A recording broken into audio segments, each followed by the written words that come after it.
words of the master, we're going to look at this week Lazarus. Lazarus.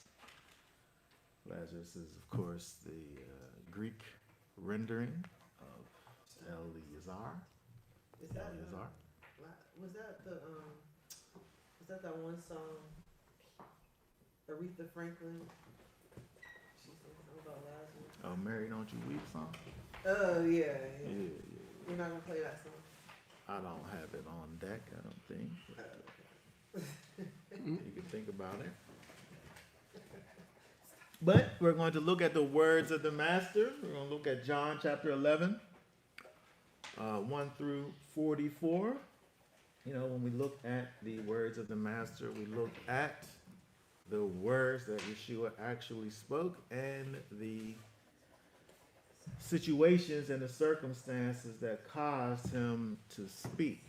And so, this we'll find is a very interesting situation. I think we'll look at it. Let's look at it a little bit at a time instead of going through all the way. So let's read through. Let's see. Let's read. Let's start off just with one. Let's look at 1 through 5. We'll just look at a little bit at a time and talk about it as it goes. All right. John chapter 11, verse 1. And a certain one was sick, Eleazar from Bethaiah, the village of Miriam, and her sister Martha. Now it was Miriam who anointed the master with perfume and wiped his feet with her hair, whose brother Eleazar was sick. Therefore the sisters sent to him, saying, Master, see, he whom you love is sick. But when Yeshua heard, he said, This sickness is not unto death, but for the esteem of Elohim, so that the son of Elohim might be esteemed by it. Now Yeshua loved Martha and her sister and Eleazar. Okay, very good. So, we see that it begins by talking about this. Hold on 1 second.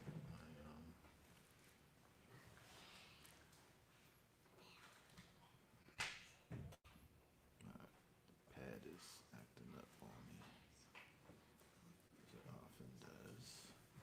Okay, we see here John begins to speak about this time, this one time, where there was this certain one. It's interesting that he says it like this certain one, like it was just some random person. But because of this thing that is about to happen, there's actually two things that happen with this same family that were kind of the most important things. One of the most important things that happens in this whole time that Yeshua walks the earth. One is kind of classified as being a very important thing where one might not seem to see the greatness of it. And we can see some of that in verse 2 when it says about Miriam, who anointed the master with perfume and wiped his feet with her hair. You know, that Mary, whose brother was Eleazar, was sick. Well, when this is being said, that didn't happen yet. Like in time, like as John's going through the life of Yeshua, Miriam doesn't do this yet. Because she does that to quote unquote prepare him for his burial. Right, it's something that didn't happen yet. But she was known for it, I guess. But that's kind of a thing that's like on her resume. And so he brings that up, trying to help people that are reading his letter to help them to understand who he's talking about, as if he needs to do that because There's a lot. Lazarus, Eleazar, is also at this time famous. I'm saying the time of John's writing. Yeah. His name is renowned. People know who he Because is. he got bread. In fact, he's, you know, he was also kind of in the way that Yeshua was sought after in terms of people trying to do him harm. Because of what happens in this chapter, Lazarus is, you know, he has to kind of watch his back because of the fact that he's such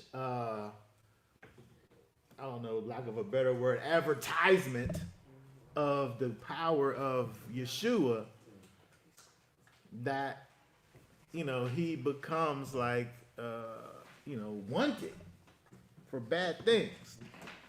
So it's interesting when you look here where, you know, he really should be able to just say, you know, Lazarus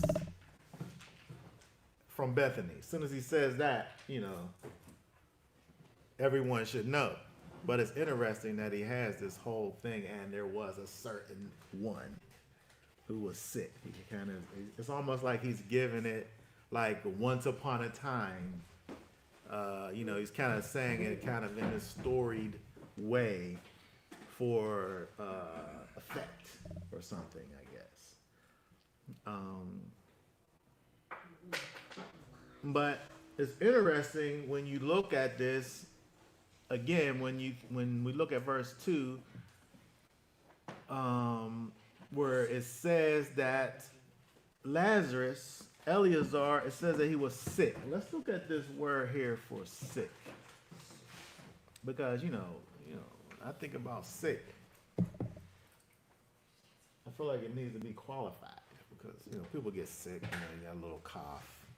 You know, you get a headache. I woke up this morning with a headache. You know what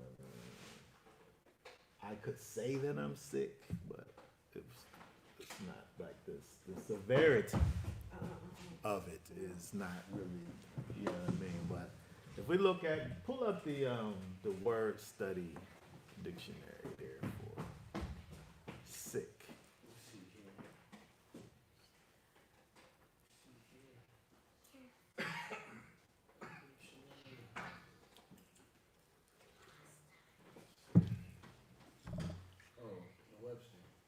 Not Webster, word study. I don't know why he's funny. Just sit down.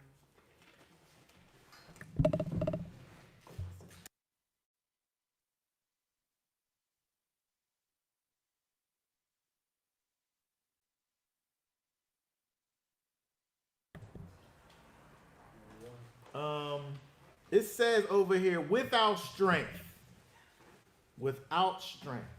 powerless, weak, powerless, without physical ability. This, and then so again, when we think about him being sick in this way, and you know, it's like the word is being sent out, you know, that he's sick. Like he don't just, like it's not just a regular sickness. Like the sisters have come together, they see and Yeshua's not close, so they sent, the word goes out that, you know, he is, you know, he's in a bad place. He's physically weak. He wasn't just regular sick, like he was out of it. So much so that the sisters there were worried. And so it makes mention in verse 3, it said, therefore the sisters sent out to him, the one who you love is sick. Like these people, you know, they are very close to Yeshua. They have a real relationship. When he goes around to this area, he stays because, of course, we know his home base is Capernaum. And so, in the land, where they are, it's a ways away. You got to go all the way through Samaria to get to where they are. And so they're a ways off. And so, but when he's down in that region, he would hang out with Lazarus and with Miriam and Martha, with Eleazar. And so, but he wouldn't just hang out. It said, he whom you love. And so it's interesting that not only that John adds this, it's interesting also that he adds this because John sometimes speaks about his own self. I know, that's what I'm like. As the one that he loves. John sometimes talks about his own self in that way, to show kind of the closeness of the relationship. But it's emphasized here that let's look at that word love there. Go down to verse. I think it's the same thing in 3 and in 5. What's that? How does this translate it in 3? Love. Oh, that's different. Interesting. Here, move off of that. Whom thou love is sick. So, okay. All right. So in 3, now here, let's look at that. Hit that one there in 3. Because when it first says it, see he whom you love is sick. In verse 3. Are we on 3 or 5? No, 3. Verse 3. Verse 3. Because it's different. Yes. Phileo. He's a friend. Your friend. He's fond of this individual. There's affection. There's a personal attachment. They're friends. So 3 is not as strong as what it says in verse 5. Go over to 5.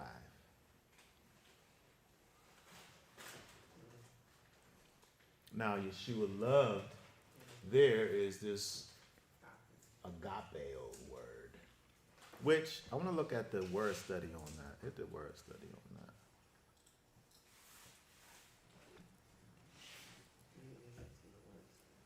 He's that sick word right now. He's not going very well. Okay, that word there is to esteem love, indicating a direction of the will and finding one's joy in something or someone, where it differs from phileo, the other one, to love, indicating feelings, warm affection, kind of love expressed by a kiss. And so when we think about this love here, which it says that Yeshua, it also says that like he had the friendly kind of love for him, Lazarus, who was sick, but he also has this agapeo love for Martha and her sister and Eleazar. So it's almost like he had all of the kinds of love for these individuals that there was to have. But especially this kind. When we think about love from a Hebraic standpoint, Hebrew don't have a whole bunch of different types like Greek do. Greek will separate it out and have these emotional kinds, the real kind. There might be 3 other ones too that is used. In Hebrew, love and light is the same word. It's love is love. Right? When you decide, Light. and it's like unto here where it's indicating a direction of the will, Yeah. Sorry. where you decide to deal with the individual in a particular way, and that's love. Right? There's an action that goes along with it. And so it's interesting that that part of it is connected to Yeshua's relationship with Martha and her sister and Eleazar, the one who's sick. And so if we keep on going then down here, let's look at verse. Let's look at 6, 7, and 8. You want to say something? I wanted to say Oh, something go real ahead. quick. If you look at it the way the picture is being painted in verse 3 is from Martha's perspective of the love. And from verse 5 is from Yeshua's Yes. He was- perspective of love. So Yeshua's love was greater than the love that Martha was suggesting. Yeah. Like it's your friend. He's saying, "No, it's, I love you." Yeah. Yeah, which, if you think about it in that way, gives this whole thing kind of a greater kind of a thing as we go through with Yeshua's actions, because it's seemingly Yeshua's actions at first don't really seem to equate with the description of the relationship. Let's look at it. Let's look at 6 through 8.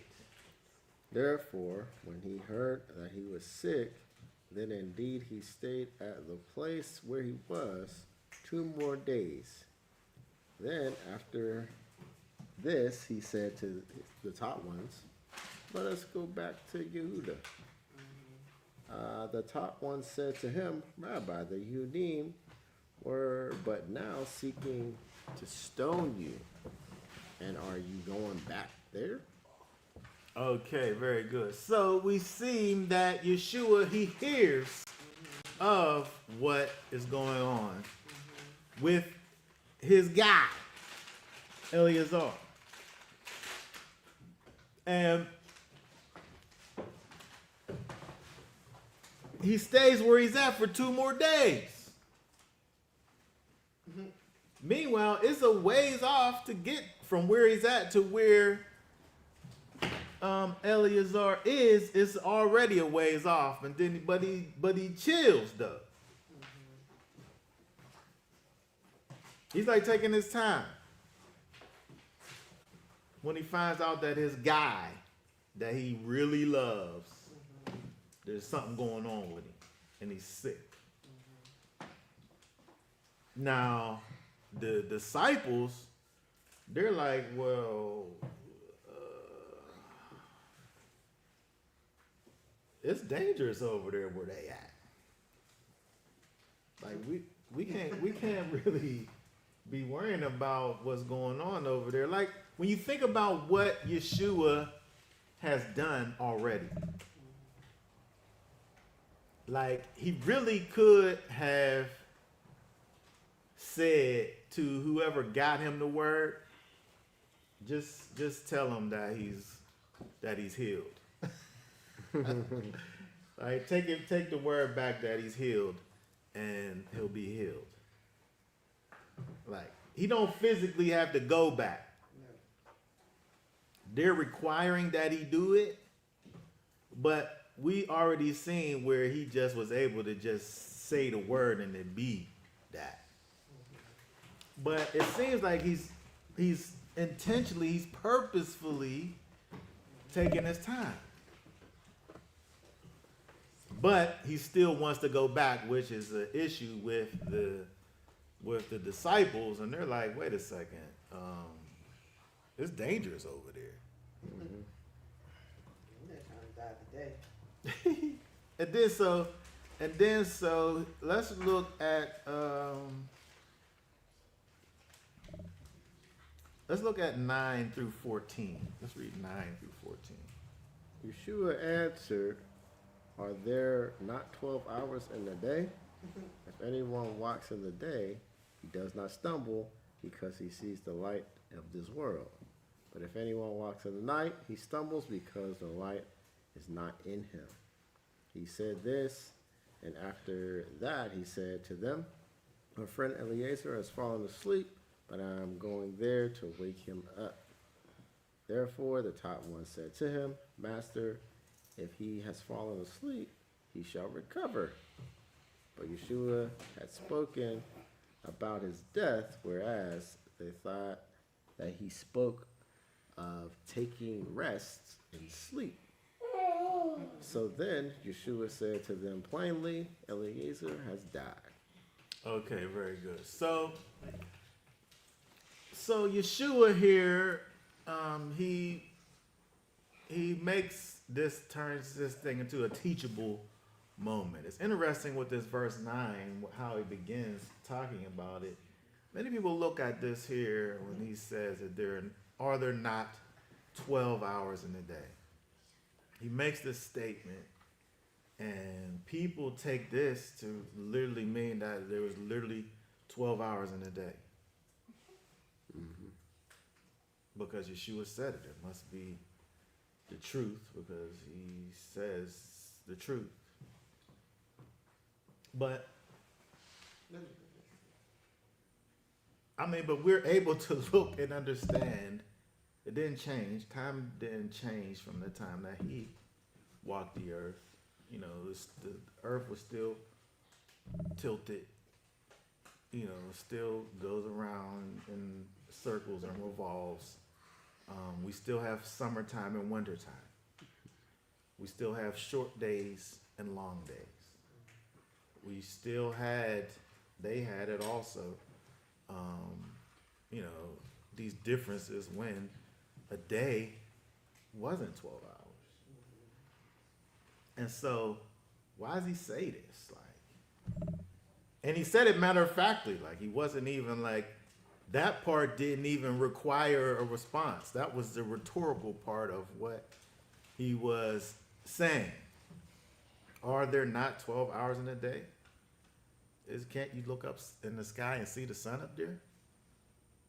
Isn't the sky blue? If it rains, don't you get wet? Like he said this thing that is just what it is. But people look at this and say, that means, you know, it's 12 hours in a day. But that's how you get the 12-hour Sabbath. That's how you get the 12-hour Sabbath, yeah. Mm-hmm.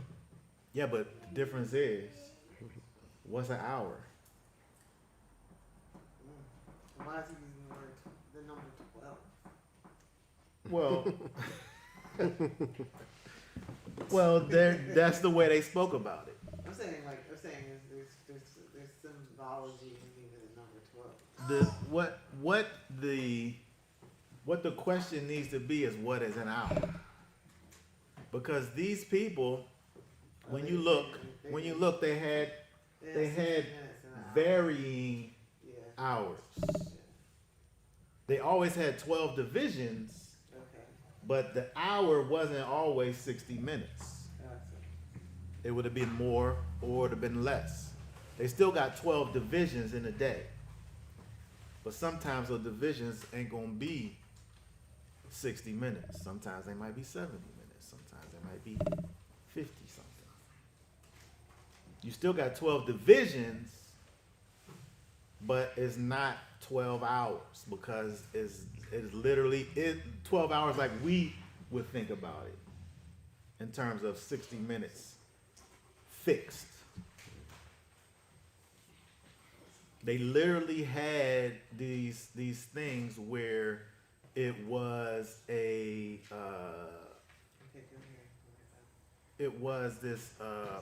this rotating division of the separations for the daytime.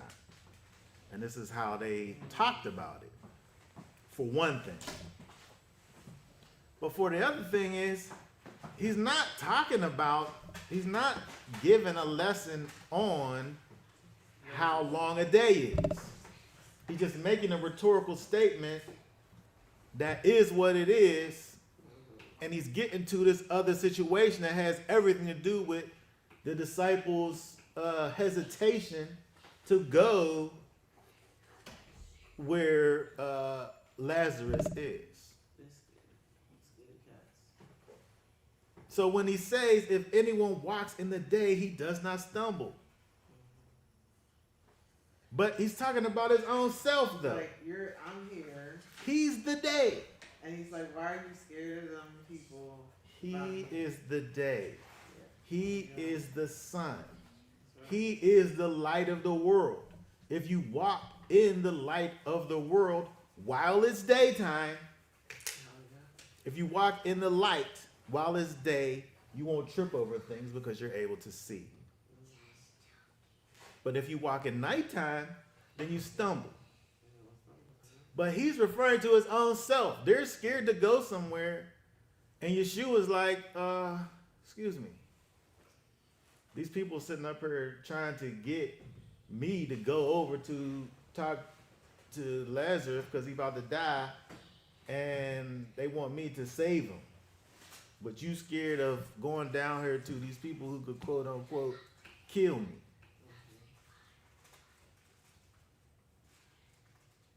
While it's daytime, which in this scenario is daytime because he's there with them, you won't stumble. When he's gone, now you go worry. But right now, while I'm here, you're good. That's just like when the scribes and Pharisees was asking, how come your men don't fast? He's like, well, when I'm with them, basically, in a nutshell, like, they with me. They don't need to fast. Yeah. They don't need to do that. Yeah. Yeah. They're as close to anything that's right than that they can ever be.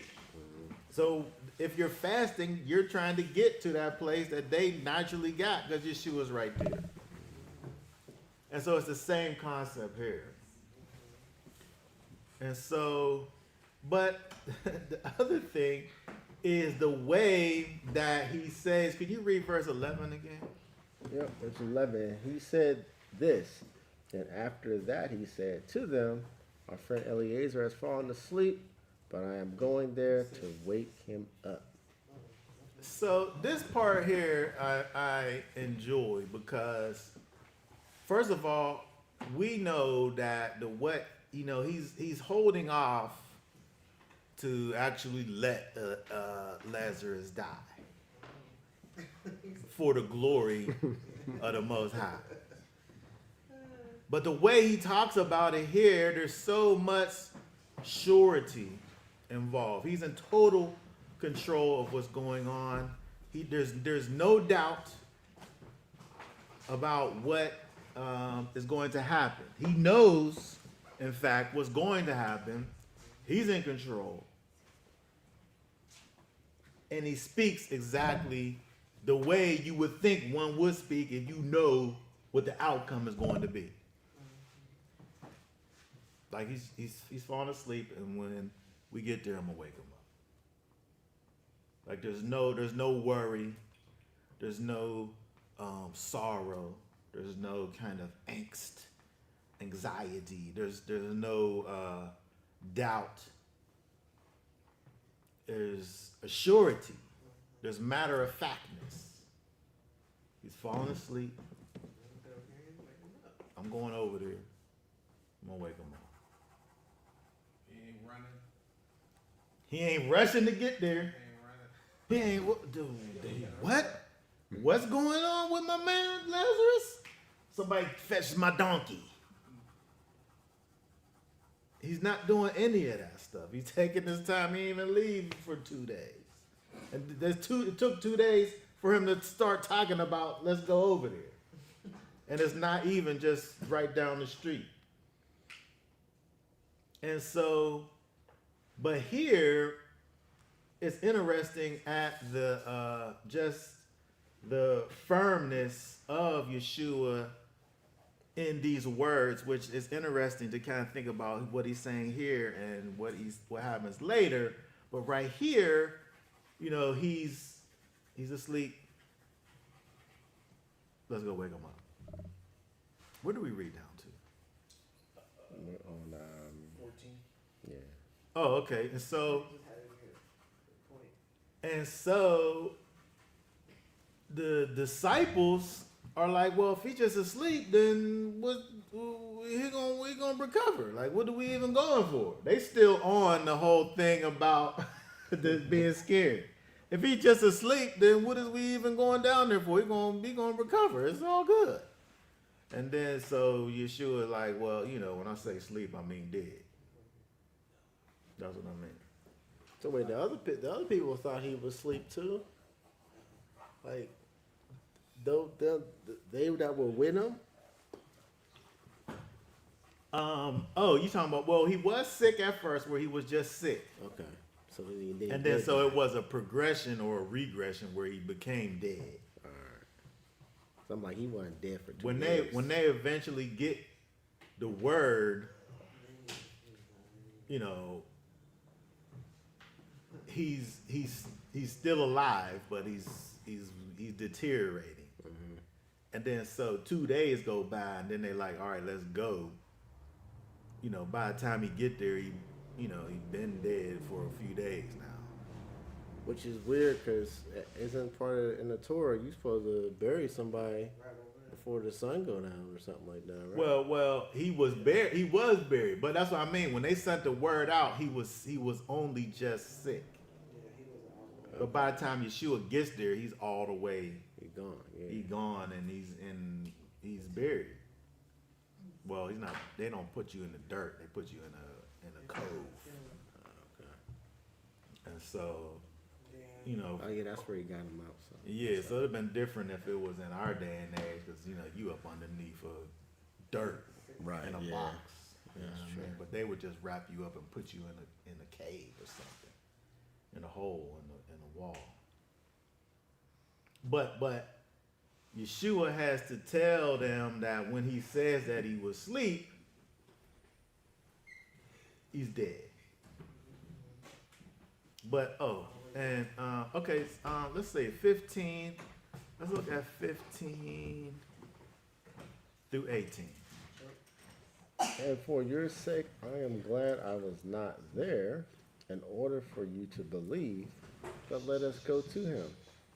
Toma, who was called the twin, then said to his fellow top ones, let us also go, so that we die with him. Therefore, when Yeshua arrived, he found that he had already been 4 days in the tomb. Now Beth Ayah was near Jerusalem, about 15 stadia away. Okay, very good. So, first of all, Yeshua, this is where it begins to get interesting. What I'm saying interesting is a little strange. This is his very good friend. He says that he was glad that he was not there, so that the people that see it are able to believe. And so what Thomas here is saying, I'm not sure what it is that he's doing here. I'm not sure if this is he being sarcastic or is he being scared? Where, Because that he's the one he's the doubting guy, Thomas. He wants he's to. just doubting. So if he say let us also go so that we die with him. Yeah. Who's he talking about? Will die with Yeshua because Yeshua gonna die when he get there, or die with Lazarus because he's already dead, or like is he scared he don't really want to go, but he's like, I guess if y'all going, we going. Like what's he doing here, Thomas? Let us also go so that we die with him. I think he's on down with both of them. He should have said them. No, I guess the only person who's dead already is Lazarus, right? Yeah, but when Yeshua get there, in their mind, since He's he's gonna die. wanted, he gonna die too. So they ready. They already died. They ready to die. They're ready to die. They think that's it. Like It this says- is his guy. He can't not go because this is his guy. He gotta go. Yeah. So I guess if he going, we going. Yep, we going with He's him. gonna die. But if he ain't gonna be here, I don't want to be here. Let's go. Doc. I think the fact that they still are doubters, not understanding who they're with. Yeah. It's like, you know, like, if you walking with him, and he say it's gonna be all right, don't worry, man, we just gonna be all right. It's gonna be all But they right. still doubting, like, oh, we gonna die. You know, but they're ready to die, which is admirable. Mm-hmm. But you don't understand that Yeshua, his steps are ordered, and you know he got a time, and it ain't that time yet. Yeah. Yeah. Look, if you was by, you wouldn't have known either. If he, ain't nobody seen him come from back from the dead yet. I mean, I done been in plenty situations where I knew the possibility was of death, but I never said, yeah, I'm gonna go die. I'm gonna go die. You ain't went to the- You ready to go? I'm gonna go die with you. You ain't went to the hood that they was at. optimistic. I was coming home. I don't know what hood they was going to, so you never know. They knew there wasn't no comeback. They was from like, this. they was defeated. It didn't matter. But it's interesting because Yeshua didn't do what he about to do right here yet, which ends up being pretty magnificent. But he's done some things that they seen that really should have, well, it affected them because they're ready to go and die with him. I guess it didn't affect them all the way you would think it should, because they should believe his words when he said he'll sleep. And when I say sleep, I mean dead. And when I get there, I'm gonna wake him up. But there was still kind of some doubting going on, but they were still ready to go. Israel, hold it down. All right, so let's read down. Let's read down to 27, 19 down to 27. It says, and many of the Yehudim came to Martha and Miriam to comfort them concerning their brother. Martha then, when she heard that Yeshua was coming, met him, but Miriam was sitting in the house. Martha then said to Yeshua, Master, if you had been there, my brother would not have died. But even now I know that whatever you might ask of Elohim, Elohim shall give you. Yeshua said to her, your brother shall rise again. Martha said to him, I know that he shall rise again in the resurrection at the last day. Yeshua said to her, I am the resurrection and the life. He who believes in me, though he dies, he shall live. You said 27, right? Mm-hmm. And everyone that is living and believing in me shall never die at all. Do you believe this? She said to him, yes, Master, I believe that you are the Messiah, the Son of Elohim, who is coming into the world. Okay, very good. So some things are going on over here. First of all, when we look at 19, it says that many of the Yahudim had come to Martha and Miriam to comfort them concerning their brother. You know, some people die and it don't be nobody there. At this time in the culture, sometimes they would be hiring people. It would just really be like the family be there, and the mourners would come. They would just go around and just help people and mourn, like, and cry out. Yeah. But Lazarus, Eleazar, it's interesting that he is this one, because he wasn't just, I don't know what he did, but he wasn't just a regular guy.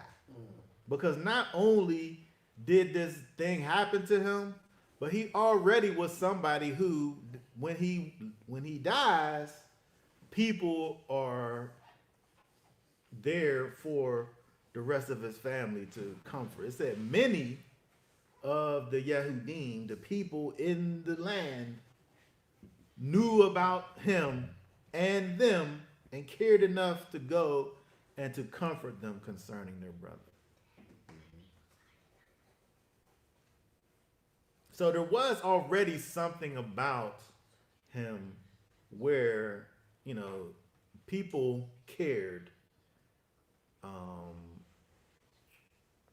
about him.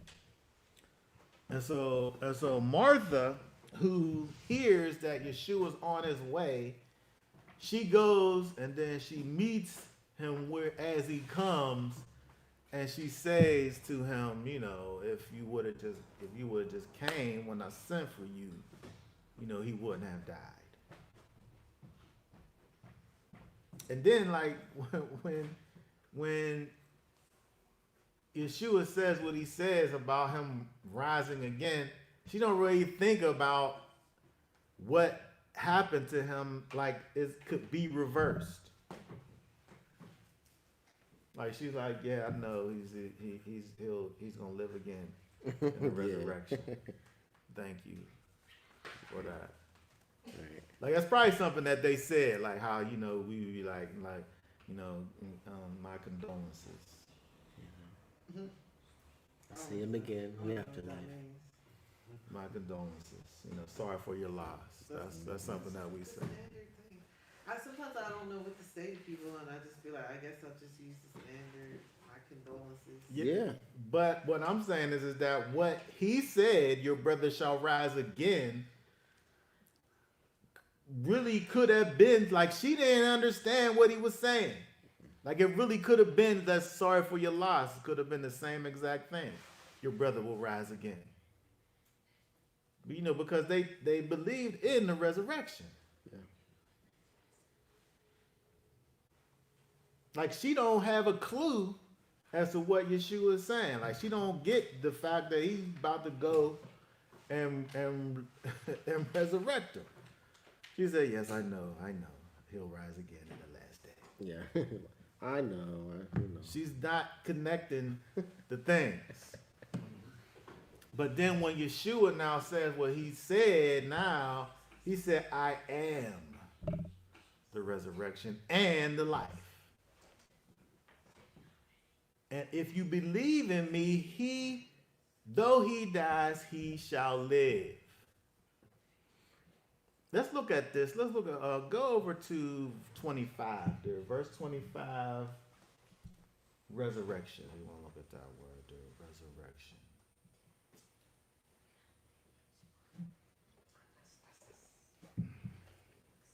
Standing up again. Literally, resurrection from death. And so it's interesting what Yeshua's doing here. He's talking about multiple things here. He's talking about Lazarus, who is asleep, who is dead, who is lying down and is about to stand up again, who has literally died and who is going to live again. He's talking about all of that. He's talking about Lazarus. But he's also said, "And everyone that is living and believes in me shall never die at all." So when he says, "I am the resurrection," he's talking about the fact of what he's about to do. But then he's also talking about the thing that he provides for all those that believe in him.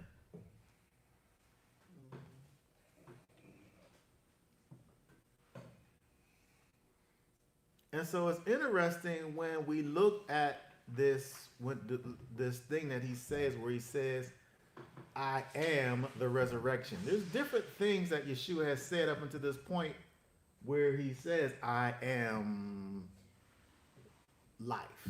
I am the tree of life. I am the bread of life." Here he's saying, "I am the resurrection." Go down to look at that word resurrection in the word study, because I want to talk about this thing a little bit. This thing that Yeshua does, other people do it as well. It's a thing. Go to the word study.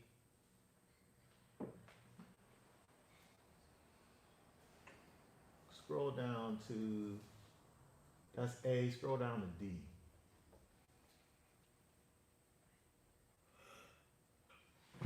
By metonymy, the author of resurrection. Metonymy. Metonymy. Click on that word metonymy right there. Go to hold on, go up to, click on that word that says Webster at. No, yeah, right there. Go to that encyclopedia thing there. Okay, very good. This is interesting here. Metonymy. Metonymy is a technical term in rhetoric designing a trope in which a word is used to express a thing differing from its original meaning in kind. Metonymies are a little bolder than synecdoches. We talked about synecdoches when it talks about the. I'm just kidding. You sound funny saying that. But there's so let's go down. So scroll down to where the number 1 is. Right there. Okay, it's talking about metonymies, these different things that kind of define for us what this metonymy, what it is. The sign for the thing signified. So a sword can signify war. Red tape for the difficulties in obtaining the completion of a work that must pass the inspection of several officers. Right? Pen for literature. The pen is mightier than the sword. These are all examples of metonymy, where you have this word that has its own meaning, but it's being used in a way where it's slightly different from what its meaning is, where it kind of signifies a grander theme more so than just what it literally says. It's slang. It's slang. Yeshua was the slang king. I guess it could be described as slang. I guess slang is, what slang does is a metonymy, where you're saying this word, but you're not using it exactly you're not necessarily using it in exactly the way that it is literally defined. So when he says, I am the resurrection, he's using it in that way because he's going to go down here and he's going to resurrect Lazarus. But also, He is. He's going to die. Ah. And he's going to resurrect. And because he dies and resurrects, Yeah. when you die, you will resurrect. And if you believe in him while you live, You're already. you won't even die Because you already gonna be. because you're going to be resurrected in the spirit. And so when he talks about the fact that he's saying that I am the resurrection, he's using it in a way that they don't necessarily recognize. They don't understand the terminology right now. Martha's like, yeah, he gonna rise again in the resurrection. But he had to say, hold on, but I am the resurrection. And then he asked her a question. He said in verse 26, do you believe this? Do you believe this thing that I just said to you? Do you believe that I'm the resurrection and the life?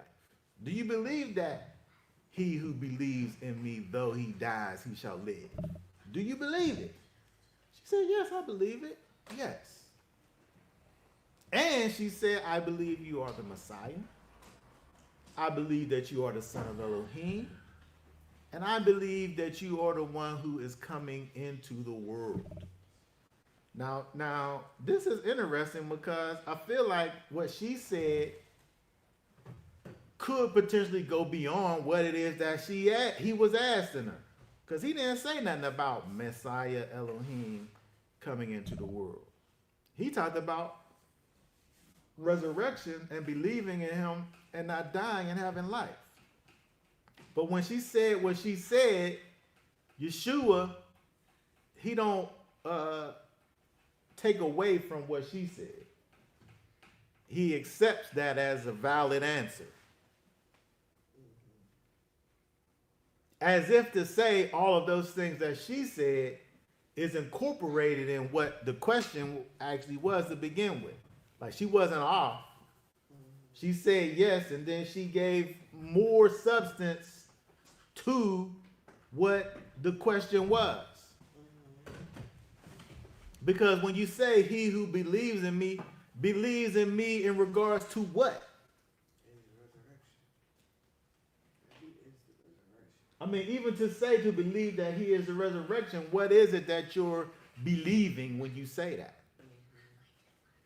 And like, she's adding some depth to what that actually really means. Like, she believes all of these things. Like, the scriptures talk about the Messiah. You know, it's interesting because when you think about the Israel and beliefs, they believe in a Messiah. And to say that you believe in the idea of Messiah, that's not what Yeshua is asking for them anyone to believe, because they already believe that. That's something that the people believe in, a Messiah. But she said, I believe that you are the Messiah. She's talking to Yeshua. I believe that you are the Son of Elohim that comes into the world. That comes into the world. Like, she's saying a whole lot. Somebody could sit up here and talk for hours about each one of these things that she said, that he's Messiah, that he's Son of Elohim, that he comes into the world.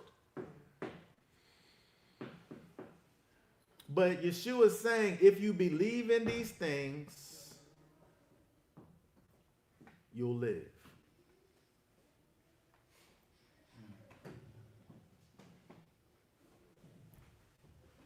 This is the gospel. Mm-hmm. This is the gospel that Yeshua is saying that you must believe in so that you can have life. Not just some general idea of there being such a thing as Messiah. That everyone that was an Israelite at that time has that belief. Because they had the Tanakh. They all believed that there was a Messiah coming.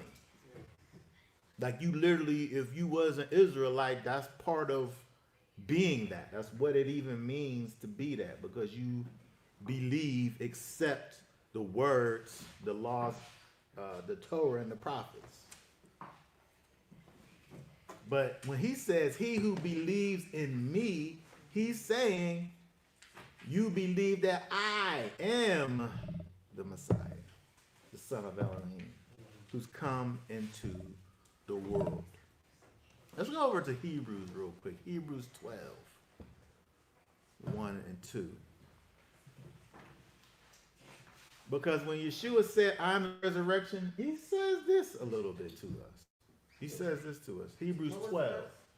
Hebrews 12. 1 and 2. What does that say? It says, we too, then, having great a cloud of witnesses all around us, let us lay aside every weight and the sin which so easily entangles us, and let us run with endurance the race set before us, looking to the Prince and Perfecter of our belief, Yeshua, who for the joy that was set before him endured the stake, having despised the shame and sat down at the right hand of the throne of Elohim. When we look at chapter 11, it goes through all of the faithers that came before Yeshua. All of the people that they was able to have faith in the Most High. They was able to have faith in the things that the Most High had done previously, the words that he had spoken. They believed in those words, and it talks about them all through chapter 11. But then in the Hebrews, it talks about something greater, something more. You have all of those people to look towards, to see and look at their faith. There's a cloud of witnesses. They're all over the place that you're able to look to them and see their faith. But he said, let us throw away every sin that so easily entangles us. And he said, let us run with endurance the race before us. How you going to do it? Looking towards the author and finisher of our faith. The author of the faith. The finisher of it, the prince of it, and the perfecter of it, Yeshua. And so, again, when you think about Yeshua talking about I am the resurrection, he's saying that he's the author of resurrection, and he's the finisher of resurrection. And when you believe in him, you will live. All right, let's keep on going. Read 28. Read from 28. Back in John. Back in John, yes. Back in John.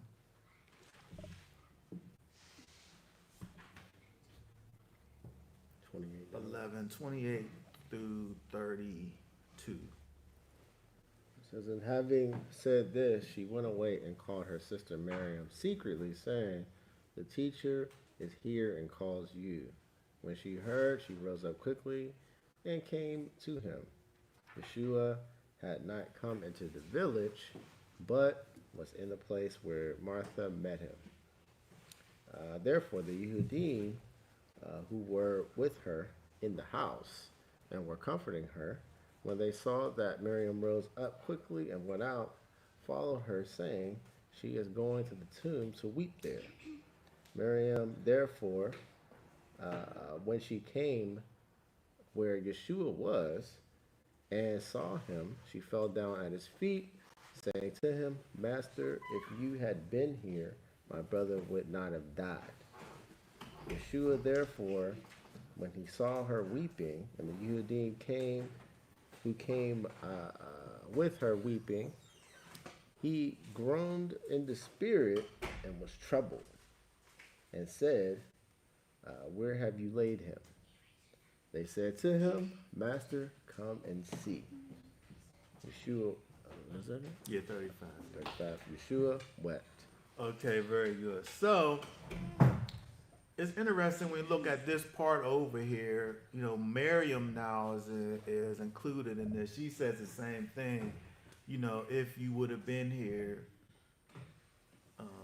my brother wouldn't have died. He would still be here. You know, she's messed up. Her brother is dead. She's crying. There's people there, the Yahudim. And the Yahudim came with her weeping. They're weeping. She's weeping. The people are weeping. Everybody's weeping. Yeshua begins to weep. Now it's interesting when we get down to this part because he's different here than how he was back in verse. What verse was that? And was it 11? Where he was just like, "Come on, he's asleep. We're gonna go wake him up." Yeah. Back in verse 11, he's different now. Before he was like, "Yeah, you know, he's dead. He's asleep. I'm gonna go wake him up." But now when he sees all of the things, he begins to weep too. I want to look at a couple things. Let's go over to Hebrews chapter 2, 17 and 18. Hebrews chapter 2, 17 and 18. It says, so in every way he had to be made like his brothers in order to become a compassionate and trustworthy high priest in matters related to Elohim, to make atonement for the sins of the people. For in what he had suffered, himself being tried, he is able to help those who are tried. Let's also add to that 4 and 15 and 16. Yeah.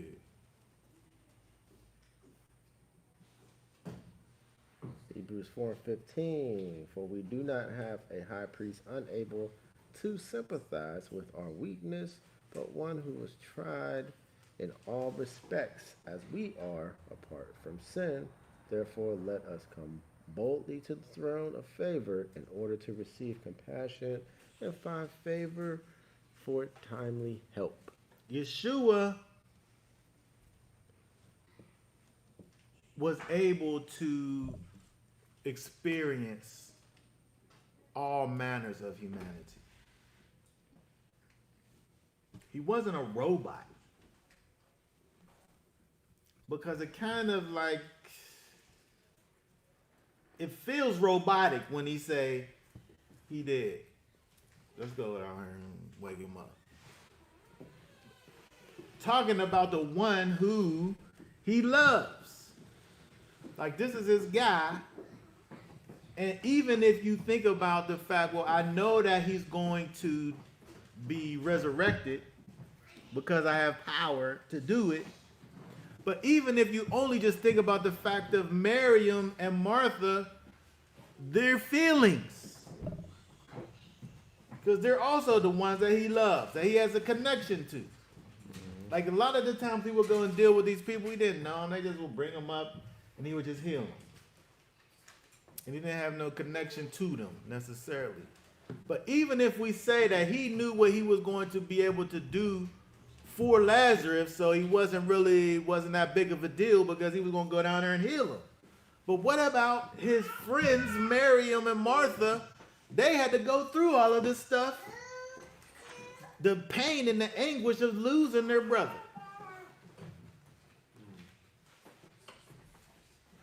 And when he gets there, he feels the whole moment. He's totally connected to the whole moment. He's not afraid. He knows what he's able to do. He knows that he's about to raise him up again. So I'm not sure if it is some type of pain that he's dealing with the loss. Like we lose people and there's loss and hurt. And the reason and the need for comfort because you know you're never going to see this person ever again. And that's the part that feels bad. That makes you feel bad. When you look at somebody and you know that, like if I see somebody that's sleeping, oh, that's nice. Like they're so peaceful, especially some of these little rowdy kids. When I see them sleep, oh, they're so peaceful. It's so wonderful. It don't bring me sadness because I know they're going to wake up. Mm-hmm. But if I see somebody who I know is not waking up, it's sorrowful. And so he can't even, he groaned in the spirit. He was troubled and he wept. Like he's hurting right there. But what's he hurt? Why?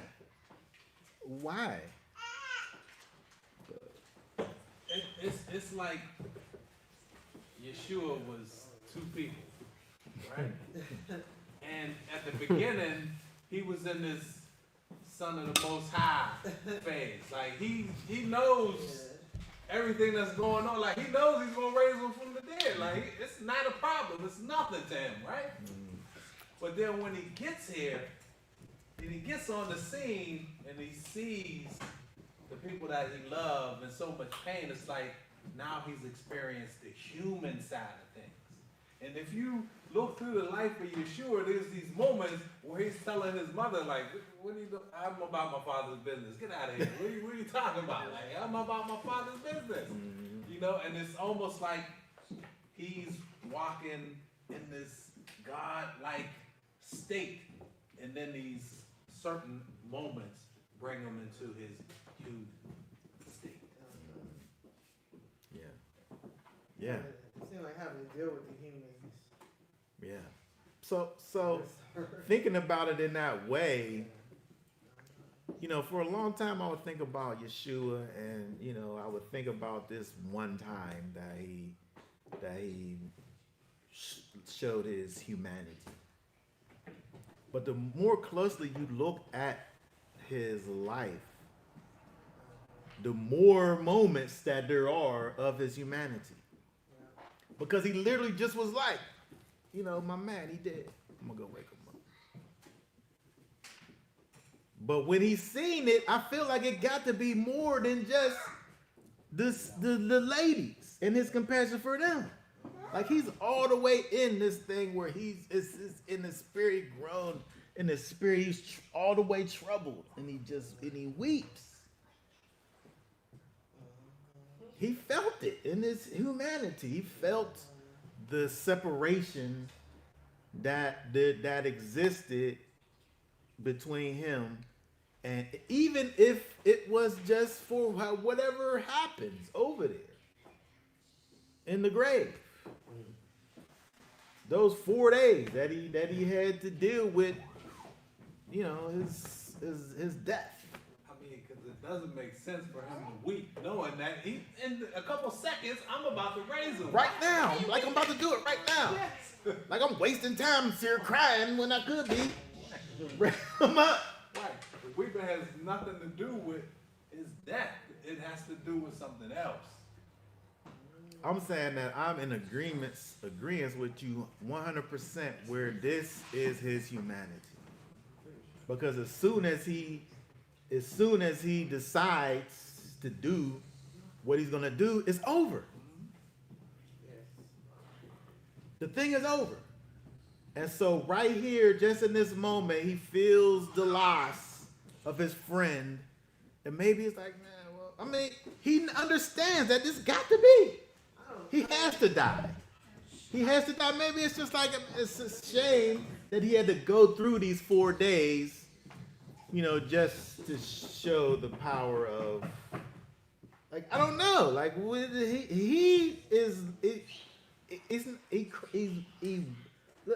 that word mean? Is that the same as just crying? Is that just like a tear came out?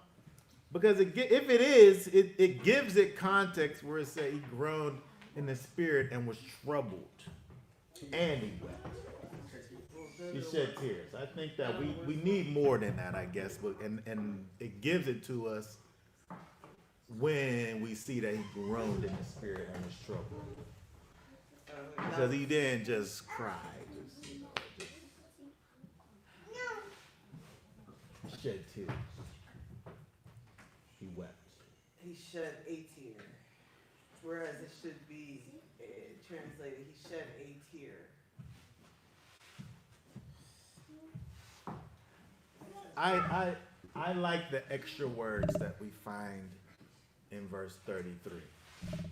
That helps us to understand that he groaned in the spirit and was troubled, and he shed tears. Because he literally has this reaction to the death of his friend here, and you know, he physically sees what happened. And then also the people, did you read, let's see, read down to 39, 36 to 39. Okay.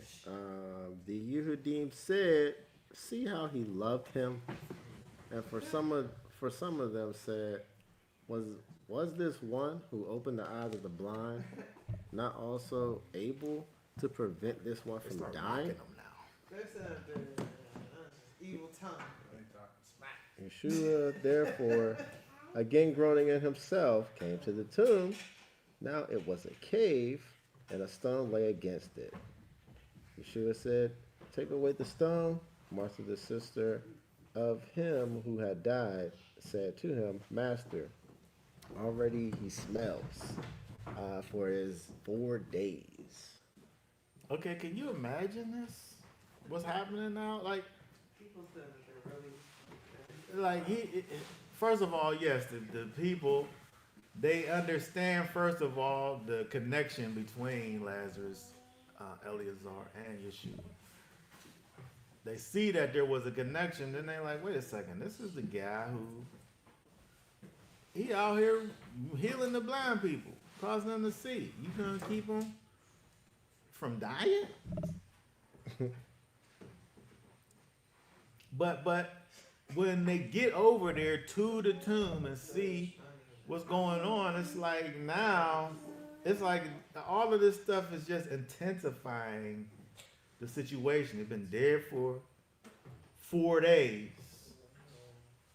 You know, he's in there, he's literally rotting. Like you immediately begin to rot when you die. I think the brain starts to rot. That's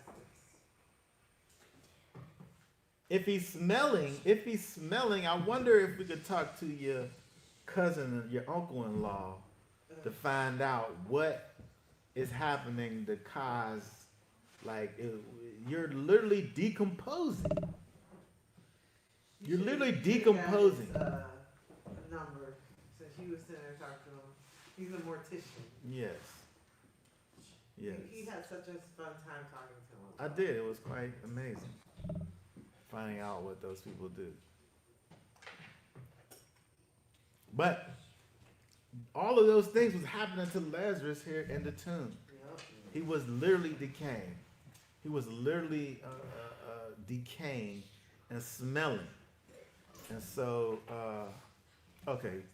40 to 43 here was that? Yeshua, 44. Just read the whole thing here. Down to 44. Okay. Yeshua said to her, did I not say to you that if you believe, you shall see the esteem of Elohim? So they took away the stone where the dead man was laid, and Yeshua lifted up his eyes and said, Father, I thank you, for you have heard me. And I know that you always hear me, but because of the crowd standing by, I said this in order that they believe that you sent me. And when he had said this, he cried out with a loud voice, Eliezer, come out. And he who died came out, bound, feet and hands with wrappings, and his face was wrapped with a cloth. Yeshua said to them, loosen him and let him go.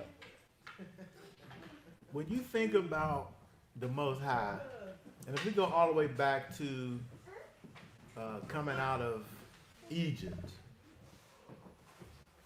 where the Most High allows for these things to happen so that His glory can be seen, so that His esteem can be seen by people.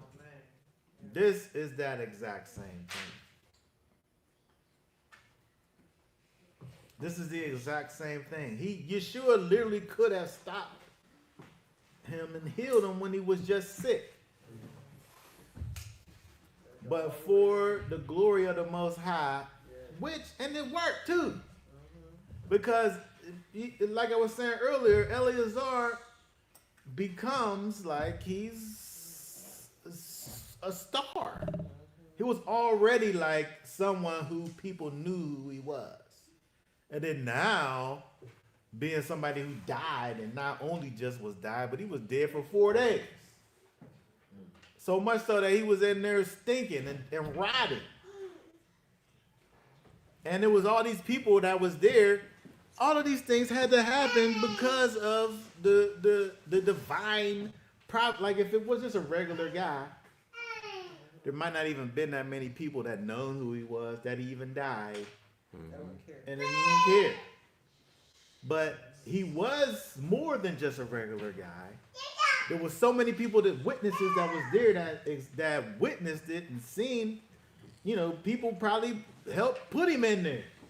They helped put the stone there in the first place. They was there when it moved away, and then the air from in there came out, and they probably couldn't even hardly stand up. Yeah. And then Yeshua goes over. It's interesting, this part that we see here with Yeshua even speaking to the Most High, saying that I know that you hear me, because you always hear me. But just because the simple fact that these people are standing here, I'm going to do it just like this so they can see.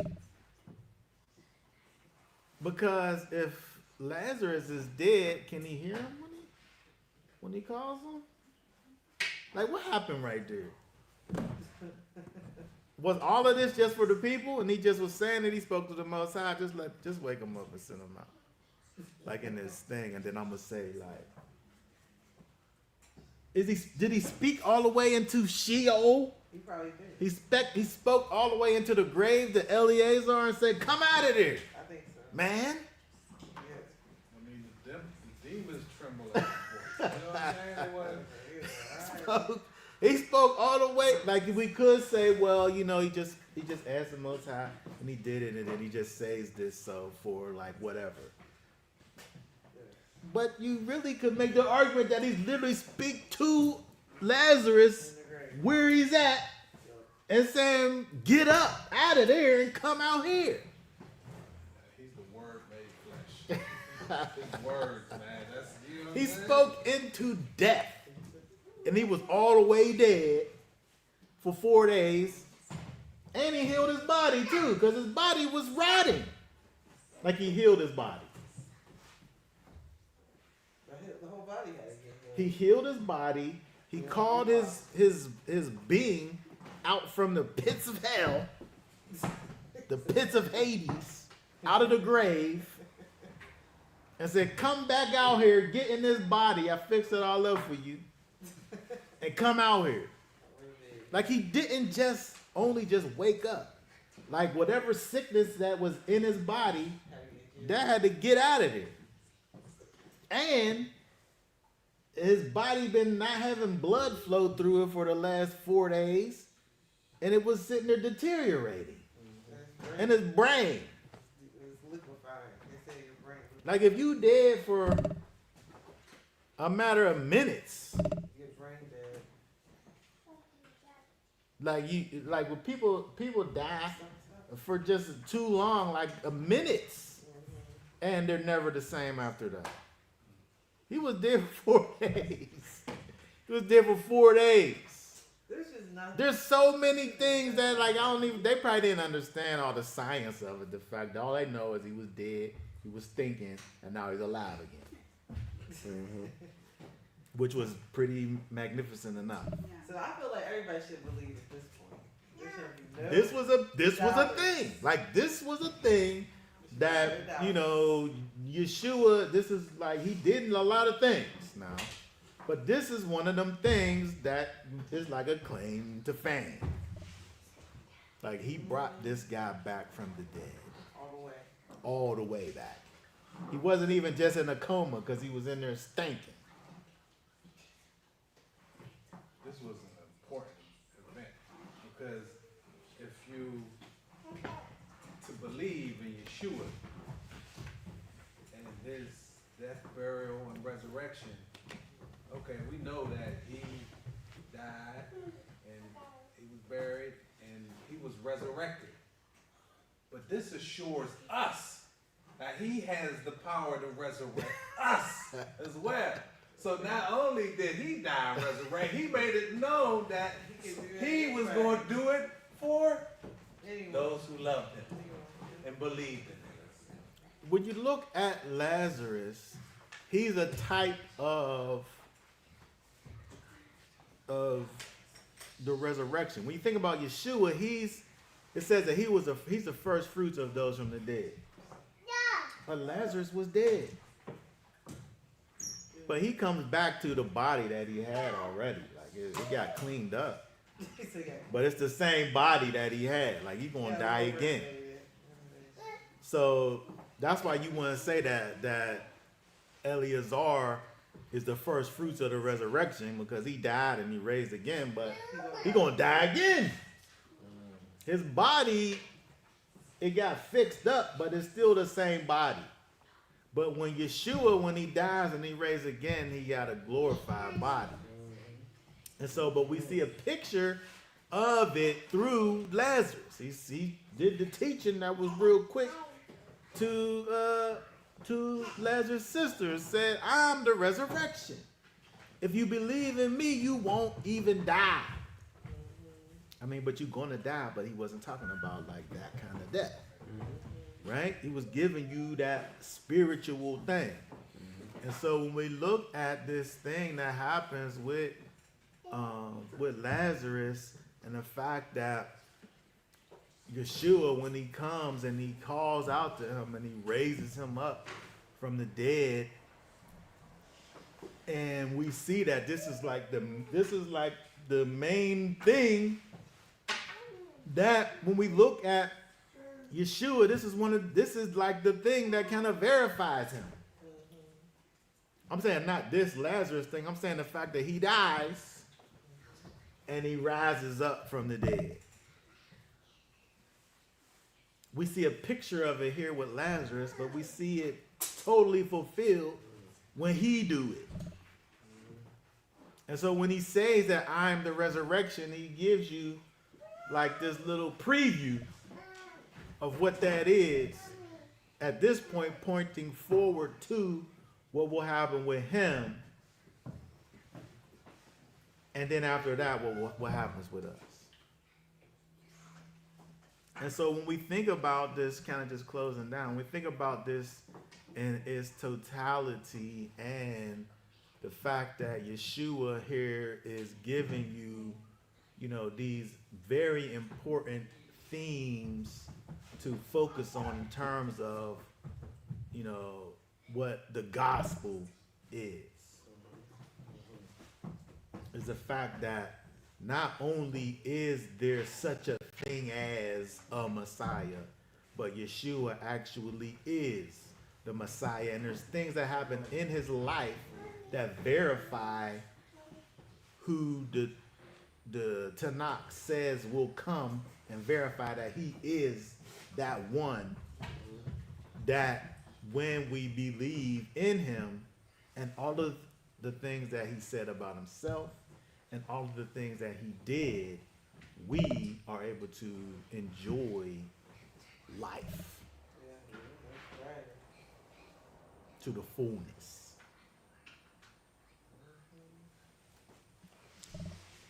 All right. Does anybody have any thoughts, questions, comments before we go? I had a quick thought. It's interesting that, Yeshua being the first born in the resurrection, right? Mm-hmm. He was in the grave 3 days, 3 nights. Yeah. And Lazarus, 4 days. So Yeshua being the first, like, you ain't gonna one up Yeshua. So it's like, I'm gonna rise first, then you gonna rise after 4 days. Yeah. I mean, when you think about it, he was in there longer though. He was in there longer. He was dead longer. But I think the difference is the fact that he don't have that resurrected body. He didn't have a resurrected body. Yeshua ain't gonna die again. Lazarus, he's gonna die again. I mean, he did die again. It happened already. Right? And so, but it's interesting that picture that had to happen.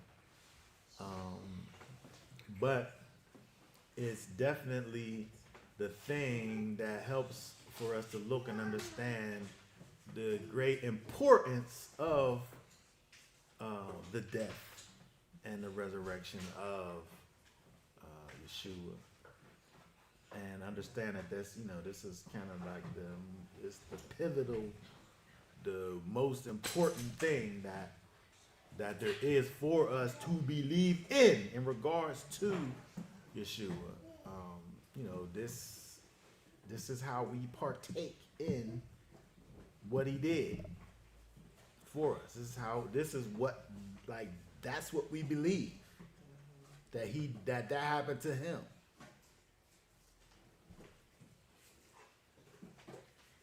I mean, I have to say that without this story in particular, like, people who don't want the New Testament, then I don't know what to say about them. Because this is so powerful to me that before they even know what's going on, he's able to say, for him to say, I am the resurrection and the life, it's like, that is so powerful and needed, I think, within the Messiah. That within him, he has this power over life. And, when we talk about, we was talking in the Torah, the tree of life, the ability to cause life and to live forever, all of those things is it's just needed, I think. Yeah. And so for these people, if there was any, for these people, for the disciples, for any of them, Mary, Martha, if there was any doubt as to who Yeshua was, what he was capable of, I feel like this moment had to have put a bunch of them people over the top. To say, like, this wasn't no regular thing that happened. Like, he wasn't, like, in a coma. Like, he was dead. Yeah. All the way dead. Yeah. Not even just, like, mostly dead. But he was all the way dead. Yeah. And Yeshua raised him up. Yeah. And healed him. At the same time. And so, like Martha said in her realization, she was able to understand, if she believed that he is the resurrection, she also believed that he is the Messiah, that he is the Son of Elohim, and that he came into this world to do all of the things that we've seen him end up doing.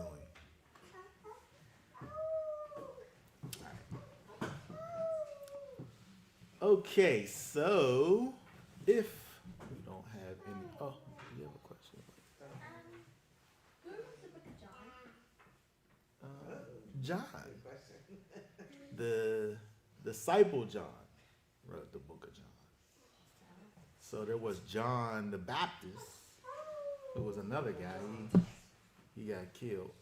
His head cut off. But John the disciple of Yeshua was the writer of this book. So when you look at the four gospels, there's two of the four gospels was people who was actually with Yeshua. So Matthew, the tax collector, was with Yeshua.